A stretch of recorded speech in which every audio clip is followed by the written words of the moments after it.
Baik, bismillahirrahmanirrahim. Assalamualaikum warahmatullahi wabarakatuh.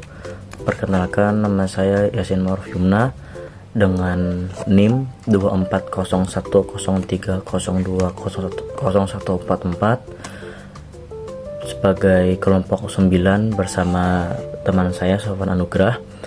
Pada kesempatan kali ini saya akan membahas tentang analisis linguistik dan semantik Quran Surah An-Nisa ayat 34. Seperti yang kita ketahui bahwa surah An-Nisa ayat 34 ini merupakan salah satu ayat yang membahas tentang hukum Islam dan diskursus gender kontemporer. Ayat ini berbicara tentang relasi antara laki-laki dan perempuan dalam struktur keluarga, khususnya terkait konsep kiwamah atau kepemimpinan tanggung jawab laki-laki terhadap perempuan. Di dalamnya terdapat frasa yang sering menjadi perdebatan, terutama mengenai otoritas, tanggung jawab nafkah, serta penanganan konflik dalam rumah tangga. Secara tekstual, ayat ini menyatakan bahwa laki-laki adalah qawamun atas perempuan karena dua alasan utama. Yang pertama adalah kelebihan tertentu yang Allah berikan kepada sebagian atas sebagian yang lain. Dan yang kedua yaitu kewajiban laki-laki dalam memberi nafkah. Namun dalam perkembangan sosial modern, ayat ini sering dipahami secara beragam, mulai dari penafsiran normatif klasik yang menekankan kepemimpinan struktural laki-laki hingga pendekatan kontekstual yang melihatnya sebagai bentuk tanggung jawab sosial ekonomi yang situasional. Dalam kepemimpinan, berdasarkan atas penafsiran Quran Surah An-Nisa ayat 34 yang narasinya adalah Ar-rijalu qawwamuna 'alan nisa. Banyak pendapat atau penafsir yang mengartikan lafaz qawamun itu sebagai pemimpin. Kepemimpinan tersebut menurut Muhammad Abduh yaitu kepemimpinan untuk memimpin yang dipimpin sesuai dengan kehendak dan kemauan sang pemimpin. Namun yang dipimpin tidak serta-merta menerima perlakuan pemimpin secara paksa tanpa ada kemauan selain kehendak sang pemimpin. Menurut Ibnu Katsir menyatakan dalam tafsir Al-Quran Al-Azim bahwa lafaz ar-rijalu qawwamuna 'alan nisa, qawam itu diartikan sebagai pemimpin yang ditunjukkan kepada kaum laki-laki disebabkan karena dua alasan tadi, yaitu karena laki-laki memiliki kelebihan dan kedua laki-laki itu wajib memberi nafkah kepada keluarganya. Menurut beliau, kepemimpinan adalah mutlak oleh kaum laki-laki karena laki-laki lebih utama daripada wanita. Karena itu kenabian mulai Nabi Adam sampai Rasulullah itu dikhususkan untuk laki-laki saja. Begitu pula raja atau presiden, karena Nabi pernah bersabda di dalam hadis Bukhari, yaitu suatu kaum tidak akan beruntung jika dipimpin oleh seorang wanita.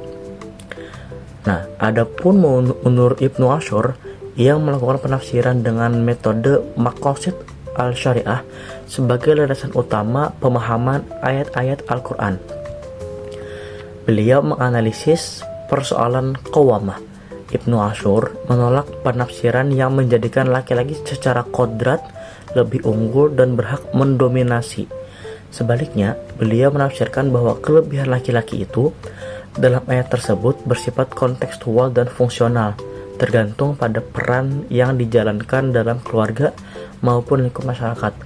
Penafsiran ini sangat relevan dengan realitas sosial modern yang menuntut keadilan gender atau kesetaraan gender di zaman sekarang. Nah, dengan perspektif ini, maka secara tidak langsung membuka ruang dialog antara teks dan realitas, tanpa mengabaikan bahwa agama juga menekankan pentingnya keadilan dan kesetaraan di hadapan Allah.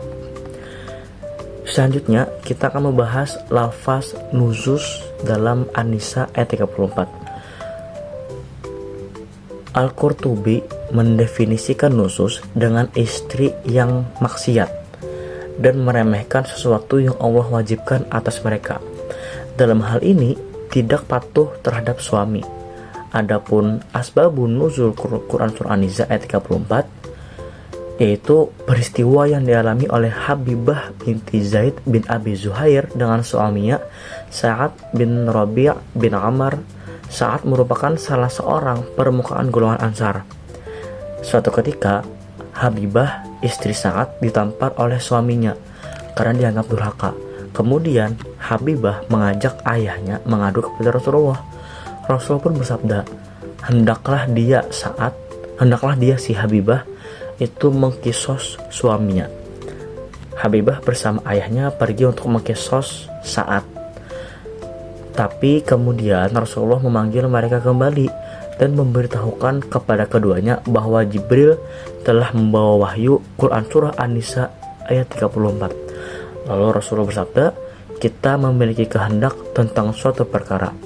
Allah memiliki kehendak tentang suatu perkara, sedangkan kehendak Allah itu lebih baik dibandingkan kehendak hambanya. Sebagian ulama berpendapat bahwa nusus ini dilakukan oleh istri dapat dilakukan dengan melihat kebiasaannya sehari-hari atau tindakan dalam melayani suami terlihat berbeda dari biasanya. Menurut Rasyid Ridho dalam Tafsir Al-Manar menjelaskan bahwa penting untuk mengetahui sebab timbulnya nusus, karena nusus itu bukanlah tabiat asli perempuan, melainkan sifat yang timbul kemudian hari. Ayat wallati takhafuna nusuzahunna ini menjelaskan tentang 3 langkah yang ditempuh suami tatkala istrinya itu memiliki sifat nusus. Yang pertama yaitu adalah dengan cara menasihati. Yang kedua, pisah ranjang. Yang ketiga itu memukul. Dalam tafsir Al-Misbah, menurut Quraisy Shihab, menyatakan bahwa huruf waw yang digunakan sebagai penghubung ketiga langkah tersebut mengindikasikan langkah yang ditempuh secara berurutan, yaitu menasihati, pisah ranjang, dan memukul. Jangan sebaliknya, memukul lalu pisah ranjang dan menasihati, tapi dari menasihati dulu. Selanjutnya masalah lafaz wadribuhunna akan dijelaskan oleh saudara saya Sofwan Anugrah.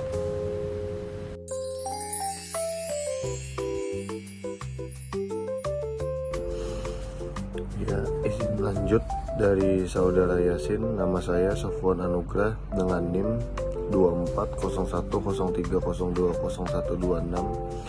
Ingin melanjutkan tentang masalah lafaz wadribuhunna dalam Quran surah An-Nisa ayat 34. Berasal dari kata dhoroba yang secara literal berarti memukul. Tetapi dalam kajian tafsir, maknanya selalu tidak dipahami. Maknanya tidak selalu dipahami secara harfiah karena memiliki banyak kemungkinan yang tergantung konteks dari penyebutan kata doroba itu.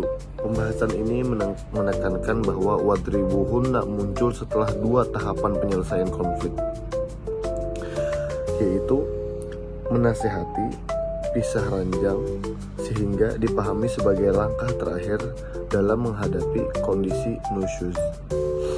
Para mufassir klasik seperti At-Tabari, Al-Qurtubi juga menjelaskan bahwa jika memaknai sebagai pukulan, maka harus bersifat mendidik dan tidak menyakitkan, tidak melukai, dan tidak meninggalkan bekas, juga tidak di daerah muka. Sementara sebagian mufassir modern memandangnya sebagai lebih ke prinsip simbolik atau bentuk ketegasan yang tetap mempertimbangkan prinsip perlakuan baik dalam rumah tangga. Dengan demikian, ayat ini lebih menunjukkan mekanisme penyelesaian atau cara penyelesaian konflik bagi masalah kondisi nusyuz dalam rumah tangga. Bagaimana cara mekanisme menghadapi kondisi nusyuz ini, tahap-tahapnya, tidak langsung memukul, dinasihati dulu, beri peringatan dengan cara memisahkan ranjang dan lain-lain.